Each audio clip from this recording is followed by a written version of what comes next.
Bonjour tout le monde, je suis ravie de vous retrouver aujourd'hui pour une nouvelle vidéo qui va être un petit peu décousue je pense. J'avoue que j'ai aucune idée de ce à quoi ça va ressembler. Tout ce que je sais c'est que là je suis au pré, j'ai mon petit lical, je vais chercher Pépérus, le cosmonaute. Vous allez voir, il a une combi anti-mouche du tonnerre parce que même s'il fait chaud malheureusement il est infesté de mouches plates. Ça allait jusqu'à l'encolure donc j'étais obligée entre guillemets de sortir la grosse artillerie. Donc voilà pour ça. Bref, aujourd'hui je voulais vous embarquer avec moi pour cette journée où donc je suis au pré ce matin et ensuite on va aller à l'appartement. Comme ça je vous tiens au courant un petit peu de tout. Ça va être une espèce de chit-chat, un petit update life, je sais pas encore. Mais voilà, j'ai pas mal de choses à vous dire donc il faut bien commencer quelque part et on commence la journée au pré avec Pépérus. Voilà, qui est tout content. Oh mon amour, il va avoir un peu chaud le pauvre. Bon, Pépérus, il va bien. Oui, mon amour, bonjour, tu dis bonjour, coucou. Oh oui, mon petit cœur, il a vraiment une tenue, vous voyez, toute sa couverture, il y a la couverture, le couvre-cou et le bonnet, tout est accroché, rien ne peut s'enlever. Et au moins ça limite vachement les mouches et il peut brouter un peu tranquille. Et donc aujourd'hui je suis juste venue faire un coucou, je monte pas parce qu'il fait trop chaud déjà, parce que j'ai pas énormément de temps et je voulais surtout voir comment ils allaient. Bon, les deux autres ils sont sous l'abri, ça a l'air d'aller puisqu'il y a eu beaucoup d'orages ces derniers jours et surtout hier soir. Donc voilà, petit coup pour dire coucou. Ça fait quelques années maintenant que je ne longe plus Pépère puisque le veto m'a dit que c'était pas très bien pour lui de commencer à travailler à froid directement en cercle. C'est pas top pour ses tendons et pour les pathologies qu'il a eu. Là je vais le faire exceptionnellement parce que j'ai besoin de le voir trotter et je peux pas le tenir et regarder en même temps correctement. Donc je vais lui faire un petit tour de longe au trot à chaque main juste histoire de. C'est pour ça qu'il me faut la petite longe. Et on est parti. Ça y est, petit tour de longe aux deux mains terminé. Je vous ai pas filmé parce que galère de regarder, de le faire avancer, de le filmer en même temps. Mais écoutez, ça a l'air d'aller plutôt bien. Donc je vais laisser ce petit monsieur tranquille pour aujourd'hui parce qu'encore une fois il fait très chaud. Hop, mais au moins je sais que dès qu'il sera un peu plus doux ou si je viens beaucoup plus tôt, on peut aller faire un peu de balade, un petit peu de travail, au moins une petite détente, quelque chose. Donc c'est cool. Ah oui, oh mon cosmonaute. Eh oui. Oh là là, c'est cosmonaute. Viens mon chat. Quoi de mieux que de ne rien faire et simplement le regarder brouter à l'ombre quand même. Faut pas abuser. Je vais voir si je peux pas le rafraîchir un peu parce qu'on a un petit peu d'eau, mais j'ai peur qu'en fait le fait de tremper la couverture ce soit pas la meilleure idée. Franchement, si vous avez un conseil là-dessus, dites-moi. C'est vraiment une couverture d'été donc anti-mouche. Du coup, j'ai peur qu'en la trempant, au bout d'un moment, l'eau chauffe avec la chaleur de son corps et le soleil et que ça lui tienne plus chaud qu'autre chose. Donc pour l'instant, je ne fais rien, mais je veux bien vos retours et vos conseils en commentaire si jamais vous avez aussi des chevaux au pré qui ont besoin d'une couverture pour les mouches ou la dermite, pour quoi que ce soit. Est-ce que c'est possible, entre guillemets, de la mouiller ou vaut mieux pas? Voilà, si vous avez un retour là-dessus, je prends. J'ai relâché l'animal, il n'est pas content, il était content de venir brouter là.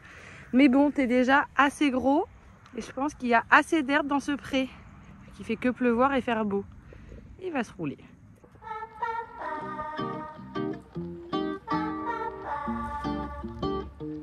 On dit un cheval qui se roule, c'est un cheval en bonne santé. J'adore. Ouf. Ah oui.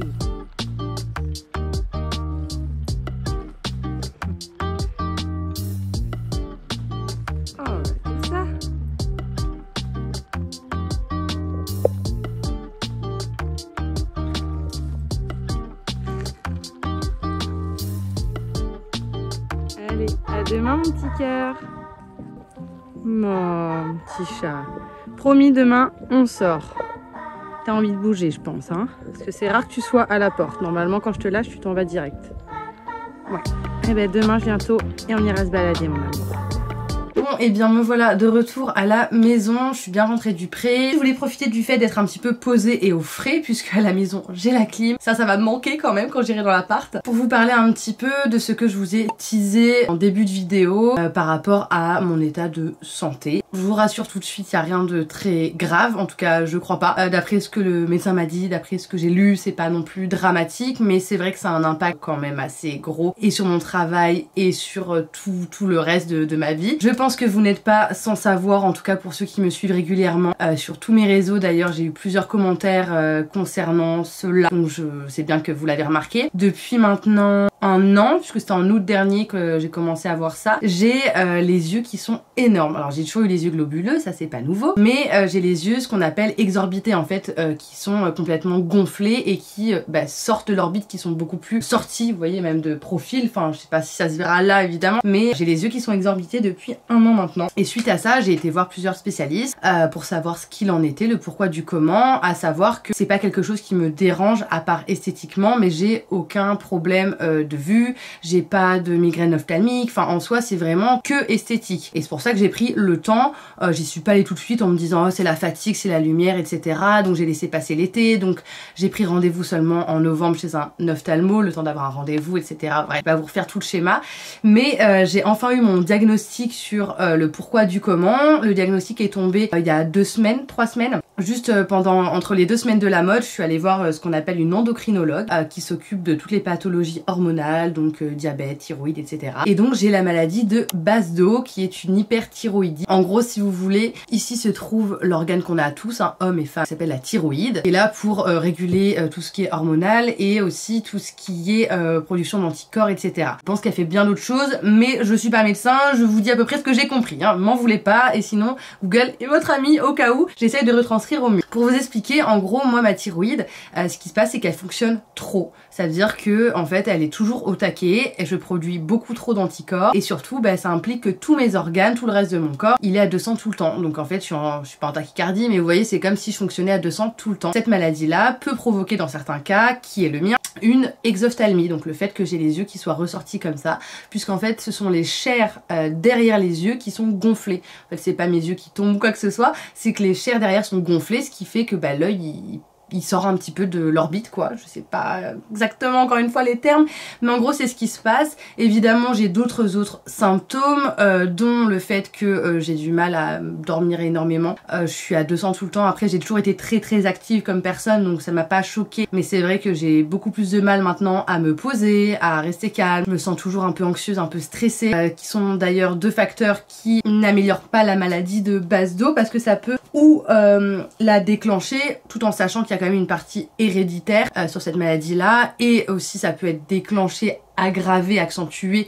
par tout ce qui est stress, ultra fatigue, etc. Ce qui est mon cas depuis bien 2 ans où voilà, j'ai un rythme de vie assez compliqué, vous le savez, je suis en auto-entrepreneur, je suis à mon compte, donc en fait si je veux qu'il y ait des sous qui rentrent à un moment donné, il faut pas que j'arrête, j'ai toujours des factures qui arrivent, des machins, c'est du stress. Je vais pas vous faire le dessin d'une vie d'entrepreneur ou de personne à son compte, mais c'est quand même très oppressant, d'autant plus ces derniers mois avec tous les stands que j'ai fait avec la selle, les différentes expos, etc. J'ai réinvesti de l'argent, il fallait que j'en gagne, enfin voilà, il y a eu beaucoup de choses qui m'ont quand même pas mal stressée, donc ça n'arrange pas les choses. Voilà, pour autant là j'ai commencé donc un traitement médicamenteux qui va durer pendant 18 mois. C'est tout le début, donc j'ai pas encore tous les symptômes qui sont partis, notamment mes yeux qui sont peut-être un peu dégonflés, mais je suis même pas sûre franchement. Le plus important c'est surtout qu'on arrive à réguler ma thyroïde pour que le reste de mes organes, dont mon cœur, fonctionne tranquillement et arrête d'aller dans les pics un peu partout, que ce soit le cœur, le foie, le poumon, enfin bref, tout est à fond. Pour l'impact que ça a du coup sur mon travail, mes réseaux, c'est simplement qu'il faut que je me repose, comme m'a dit l'endocrinologue. Donc il faut vraiment que je me ménage. Elle m'a dit voilà, faites ce que vous avez à faire, travaillez normalement, mais ménagez-vous, faites-en le moins possible. Ça tombe très mal puisque là je viens de rentrer de la motte, la semaine prochaine je repars à Fontainebleau pour 5 jours d'expo. Entre temps j'ai la part à gérer avec la cuisine qui arrive ce week-end, qui est montée la semaine prochaine, enfin vous voyez je n'arrête pas. Accessoirement j'ai aussi un petit cheval dont je dois m'occuper, il est au pré, donc c'est vrai que c'est une charge mentale quand même un peu moindre en ce moment, et tant mieux parce que sinon je ne tiendrai pas. Mais voilà, sachez que je suis pas sûre de tenir le rythme tout le temps. Il faut aussi que je me ménage, comme vous l'avez compris. Ça va m'aider en tout cas à réguler tout ça, plus les médicaments, plus le suivi avec les médecins. Je vous tiendrai au courant de tout ça au fur et à mesure, que ce soit sur mes réseaux, que ce soit sur YouTube via des petits vlogs, des petites vidéos et tout. Et voilà, sinon écoutez, le moral est bon. J'ai pas vraiment de problème physique à ce jour, mais c'est vrai que c'est une pathologie qui peut amener plein de problèmes, donc il faut que je m'en occupe et surtout il faut que je me calme et que je me détende. stand. Si vous me connaissez un petit peu, vous savez que c'est compliqué pour moi, mais on va y arriver. Donc voilà pour ce petit point santé. Je tenais à le faire parce que vous avez été quand même nombreux à me parler notamment de mes yeux, parce qu'on me voyait en vidéo sur TikTok, sur Insta. Ouah, qu'est-ce qu'ils ont tes yeux, Maréva, ça va, tes yeux ils sont chelous et tout. Et en fait je savais pas vous répondre parce que je ne savais pas ce que j'avais. J'avais bien vu que j'avais un problème d'œil entre guillemets, hein, que j'avais les yeux qui ressortaient, mais je savais pas quoi vous dire, je ne savais pas pourquoi c'était. Ça se trouve c'est juste que bah voilà, en grandissant mes traits ils changent et je devenais moche, enfin j'en sais rien, franchement je me suis imaginé plein de trucs, je me suis dit ça se trouve j'ai une tumeur à l'œil, mais sur les deux ça aurait été bizarre, enfin voilà, il y avait plein de choses. Maintenant que j'ai un diagnostic qui est posé, je tenais aussi à vous le dire, peut-être pour vous rassurer, peut-être pour au moins poser des mots et bah, pour que vous compreniez pourquoi je ressemble à ceci en ce moment, en espérant que ça revienne à la normale, parce que j'en ai marre. Bref, j'ai fait un peu le tour de tout ce qui concernait ma maladie actuelle, etc. Si vous avez des questions, n'hésitez pas à les poser en commentaire, j'y répondrai si j'ai la réponse encore une fois. Et puis je vous embarque avec moi maintenant, on va enfin aller voir l'appartement. Bon, je m'excuse d'avance pour le raisonnement, pas exprès évidemment, la chambre est vide. On se retrouve donc là pour que je puisse monter ma deuxième tête de chevet qui est exactement la même que celle-ci, qui est une pépite, franchement elle est iconique. Après on adore ou on déteste je pense. Perso j'adore. Donc pour info elle vient de chez Ikea, je l'ai payée 149 €, donc c'est quand même pas donné pour une table de chevet. Mais elle a 2 tiroirs. Et l'intérieur des tiroirs est rose. L'intérieur des tiroirs est rose. Elle n'est pas incroyable. Donc je vous dis pas comment ça va être galère à nettoyer, à entretenir et surtout faire en sorte qu'il n'y ait pas de rayures dessus parce que ça se voit tout de suite. J'ai fait l'erreur hier en faisant le montage de celle-ci où j'ai gardé mes bijoux et en fait en vissant, en tenant, j'ai fait des petites rayures. Mais bref, c'est pas grave, ça va faire le taf. En tout cas, elles sont trop belles. Et là, je m'attaque à la deuxième. Il fait très chaud. Donc je vous avoue qu'hier, j'avais pas la foi de monter la deuxième. J'en ai fait une, j'étais trop contente. J'ai dit allez, ça ira très bien pour aujourd'hui. Let's go, on part sur le montage de la deuxième. Motivation.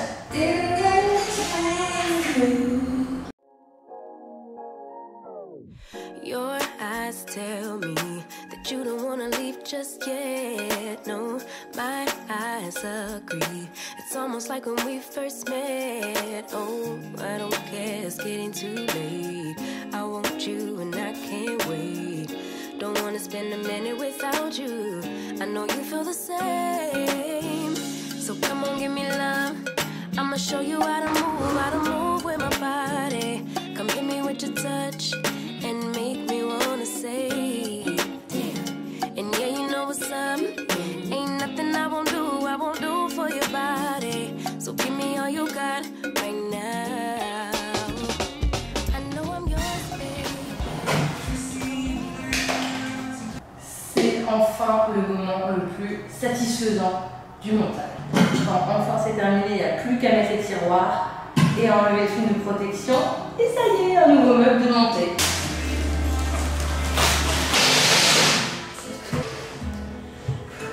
Et ben il ne manque plus que le lit finalement. Faut que je range mon bordel. J'aime trop. C'est tout blanc, mais vous inquiétez pas, vous avez compris la DA, ça va être tout coloré.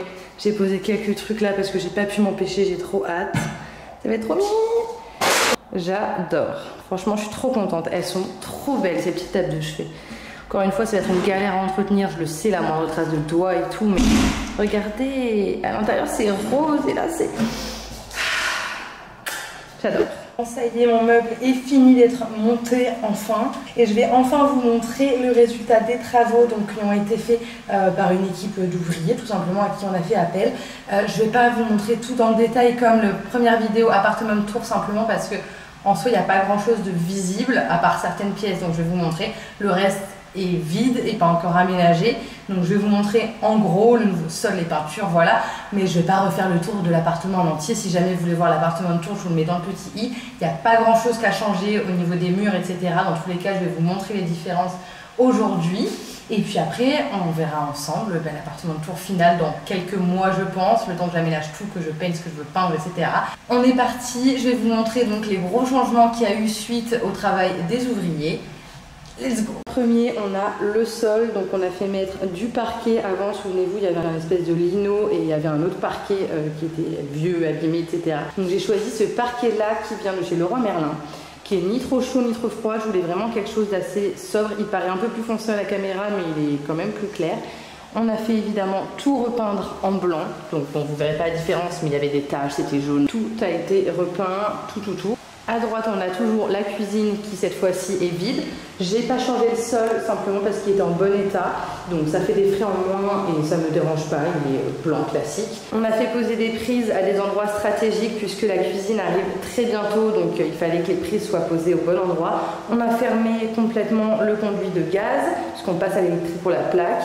Et voilà, plus qu'à attendre la cuisine maintenant, tout est prêt. Dans le salon, écoutez, rien de nouveau à part qu'il pleut, je vais peut-être fermer. On a juste changé le sol et repeint en blanc. J'ai monté ce petit meuble-là qui sert de fourre-tout en attendant et surtout pour la box, mais bref, il sera pas là au final, on s'en fiche.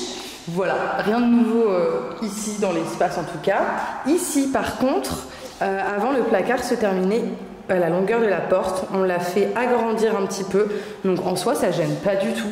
Mais par rapport à avant, il est un peu décalé. Simplement parce que je vais y mettre la machine à laver. Donc on a fait mettre prise, tuyaux, etc. Ce sera l'espace buanderie. C'est pour ça que j'ai rangé en attendant les balais et tout. C'est un peu le bordel, mais dans l'idée, ce sera l'espace buanderie. Donc machine à laver. Au-dessus, il y aura des étagères pour les produits ménagers, etc. Et puis l'aspirateur que j'accrocherai au mur, un des deux murs, je sais pas encore. On verra quand la machine sera là. Et on a conservé les mêmes portes de placard. Voilà, on a juste fait agrandir. Dans le couloir, pareil. Rien de fou, on a changé le sol et peinture partout. On a aussi changé le sol qui était de la moquette avant, qui avait 30 ans, donc on a fait changer aussi à l'intérieur. Ici, dans cette partie de dressing, je vais mettre des grandes barres, vous savez, des tringles en fait pour mettre les vêtements sur cintre. Et là-haut, encore des étagères. Ça, on les a installées hier avec mon chéri, c'est les étagères donc, qui sont tout en longueur, que j'ai fait couper chez Castorama. Voilà, comme ça j'ai quand même vachement de place pour ranger mes fringues et toute autre chose. Dans ma chambre, je pense que c'est là que ça a le plus changé. Bon, il fait très sombre parce qu'il pleut à torrent, mais faites pas attention. Donc évidemment, parquet, mur blanc, vous avez compris. Mais surtout, ici, avant, il y avait un placard en fait. Un placard exactement comme ça, qu'on a fait retirer pour agrandir la salle de bain qui se trouve derrière et que je vais vous montrer. Donc quand on arrive, ça fait comme ça. Vous l'avez vu tout à l'heure, j'ai monté les petites tables de chevet. On rentre, on va avoir tout ce pan de mur là et tout celui-ci avec la porte comprise. J'aimerais le repeindre en rose. Alors j'ai mis ça pour l'instant pour voir, pour m'habituer, voir si ça me plaît. Mais j'aimerais bien faire un espèce de bloc. Vous voyez comme c'est un mur qui ressort, ça fait une box, un peu une boîte. Il y a la salle de bain dedans. Et ben je me dis, j'aimerais bien le mettre en avant entre guillemets en le peignant complètement en rose, porte compris. Je pense que ça peut être grave stylé. Je me laisse encore le temps de réfléchir, mais dans l'idée c'est ce que j'aimerais faire. Et si c'est pas du rose, ce sera une autre couleur, mais je pense que ce sera peint et du coup je laisserai derrière blanc. À la base je voulais mettre du papier peint, mais avec les tables de chevet qui font miroir, j'ai peur que ça fasse trop de choses parce que le rose va déjà ressortir dans la table de chevet. Si en plus il y a du papier peint avec des motifs, j'ai peur. Dans tous les cas, je vais d'abord peindre ça en rose ou en une autre couleur et on verra après. Et donc j'espère que vous êtes prêts pour voir ma salle de bain, la nouvelle du coup, puisqu'on l'a complètement changée. Alors, on a toujours la douche au même endroit, mais on l'a agrandi, on a fait une espèce de douche à l'italienne. Il nous manque la paroi qui sera pas posée tout de suite, qui sera pas là tout de suite, mais il y aura une paroi à terme, voilà, qui va être là. Ici, je vais accrocher porte-serviette, voilà, bac à linge sale. Pour la douche, on pourra en revenir à ça. J'ai fait mettre du coup du carrelage, c'est pas un métro, c'est un, je sais pas comment dire, un peu imparfait, vous voyez ce que je veux dire, il n'est pas tout droit, j'aime beaucoup. Donc tout là c'est blanc, là c'est du bleu et ici c'est blanc aussi. Honnêtement je voulais du rose ou du jaune, mais ça ressortait super mal, le rose était trop pâle, ça faisait un petit peu maison à l'ancienne, vous voyez. Et le jaune, j'avais peur qu'avec la lumière ce soit pas dingue parce qu'on n'a pas de lumière naturelle dans cette salle de bain, dans aucune d'ailleurs. Bref, du coup je regrette pas, j'ai fait mettre du bleu, voilà ce que ça rend. Mon petit tapis, bon, je l'ai mis juste pour vous, j'ai même pas enlevé l'étiquette et tout, mais c'est pour vous donner une idée. Et du coup en face on a la vasque avec le miroir. J'ai choisi une vasque qui n'était pas encastrée, je trouve ça très joli. Voilà, avec le reste des meubles. Tous les meubles, la vasque, le robinet et le miroir viennent de chez Leroy Merlin.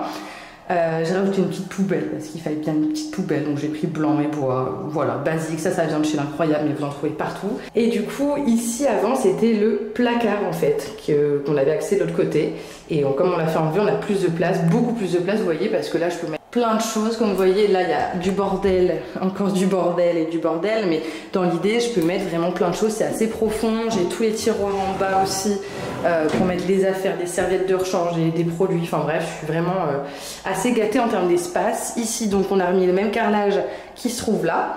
Et puis voilà pour la salle de bain, il reste encore des détails à finir, à savoir changer toutes les prises sous les interrupteurs, mais ça c'est dans tout l'appartement. Vous voyez, eux ils sont vieux, ils sont jaunis, on a acheté des nouveaux, il faut qu'on les change. Comme je vous ai dit, la paroi qui va être là, là il y aura encore des choses à visser, voilà, c'est pas terminé, mais le gros du travail est fait quand même. Hop. Rien de fifou, le sol et les murs ont été repeints et changés et c'est à peu près tout. Toilette, rien n'a changé vraiment à part la peinture. Et ensuite la deuxième salle de bain, donc celle qui est dans le couloir, on a un accès dans le couloir quoi. Elle a beaucoup changé aussi, vous allez voir. Donc on a évidemment changé le sol. En face on a encore une fois du bordel, faites pas gaffe, la machine à café, tout ça, vous voyez bien dans les travaux, dans les prises et tout. Donc on a en fait le même meuble de chez Leroy Merlin mais à l'inverse, puisque cette fois-ci on a une vase qui est encastrée, donc blanc. Donc j'ai choisi du bois ici pour pas que ça fasse trop austère, trop blanc, je trouvais que ça faisait peut-être un peu trop hôpital. Voilà, donc pareil, pas mal de rangements. Ça c'est la salle de bain un peu d'invité entre guillemets, mais il y a quand même pas mal de rangements. Et sur la gauche donc, la fameuse énorme douche à l'italienne. Donc cette fois-ci on est sur un vrai carrelage de métro, mais que j'ai fait mettre dans ce sens-là parce que je voulais absolument de la couleur. Vous avez compris, moi j'adore la couleur. Donc je voulais pas que ça fasse trop d'informations si on le mettait, vous voyez, comme un carrelage de métro en quinconce. Je trouve ça plus chic et peut-être plus intemporel comme ça. Bon, c'est mes goûts. Voilà pour ça, elle fait 1,60 m de longueur, elle est immense. Avant, souvenez-vous, il y avait une douche qui était posée là, en fait c'est tout, et là c'était vide. Là la paroi est posée pour le coup, elle vient de chez Leroy Merlin si je me souviens bien. Et ce qui est pas mal, c'est qu'en fait ici c'est à rabat, donc on peut très bien la mettre comme ça, enfin dans tous les sens pour pas que ça éclabousse et tout. Ici on avait un petit espace en plus, donc on a fait une espèce de niche ou une étagère en tout cas qui va servir à poser les produits, le gel douche, etc.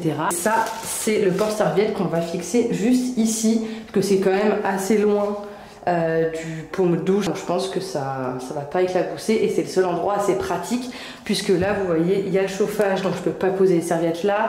Si je mets le porte-serviette là, ça risque de gêner l'ouverture du tiroir. Si je le mets trop haut, on risque de se le prendre dans la tête quand on rentre, enfin bref.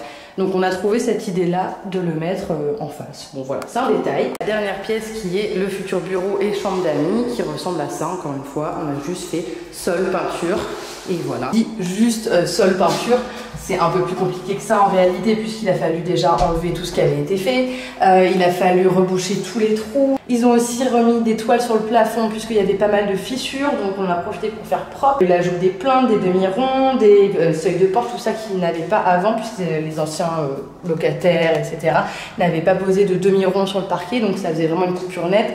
Là vous voyez en fait les demi-ronds, c'est ce petit truc là et du coup c'est partout. Et donc c'est ce qui fait que le parquet est bien fini et qu'on voit pas la coupure nette comme c'était avant. Je vous avais pas montré les détails, mais avant ça faisait assez, ça faisait droit, il n'y avait pas vraiment de lien entre le mur et le sol. On voyait les découpes du parquet, ça faisait pas très propre, donc voilà, il y a eu quand même du gros boulot. Les travaux ont duré presque un mois en tout, sachant qu'ils ont fait donc tout ce que je vous ai montré, plus la pose des meubles de salle de bain. Et puis voilà, maintenant il n'y a plus qu'un, comme vous le voyez, il faut rajouter des abat-jours, il faut changer les lampes, il faut changer les prises, il faut rajouter des choses à visser. Il y a encore pas mal de taf et surtout aménager, donc acheter des meubles et construire tout ça. Et tout ça, on va le faire ensemble. Et voilà, c'en est tout pour le tour de l'appartement après travaux. Encore une fois, je pense que à part les salles de bain, vous ne voyez pas grand chose. Ce sera plus parlant une fois qu'il y aura les meubles. D'ailleurs, la cuisine arrive très bientôt, donc peut-être la semaine prochaine, je vous referai une petite vidéo puisqu'elle arrive début de semaine prochaine.